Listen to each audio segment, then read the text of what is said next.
Allah üstünə eləmək istəyir. Gəlir bir ay ləzzəti daddırır sənə. Sən bir ay günahkar olurlar Allahın dostları kimi yaşayırsan. Övliyaların daddığı ləzzətdən birazını sənə daddırır. Deyir ki, biraz həvəs yaransın, sonra da belə oldu. Bu günləri həmişə yaşa.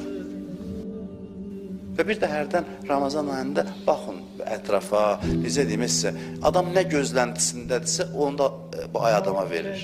Başınızı aşağı salıb elə ancaq, necə deyim, hesablamayın ki, mən acam, susuzam və salam. Doğrudan da baxırsan, görsən, yer göy gülür adamın üzrünə. Bir dənəs oruç halında baxın, təbiətə baxın, ağaca baxın, küçələrə baxın. Adam qəribə bir, doğrudan da elə bir, hamısı toy bayram eləyir, insanın üzrünə gülür. Bu ləzzəti Allah daddırır ki, dadı damağımızda qalsın. Sonra da deyək ki, heyfdir də başqa aylarda da belə yaşayaq. Amma ay çıxdı, biz təzdən gedirik işimizin dalıca.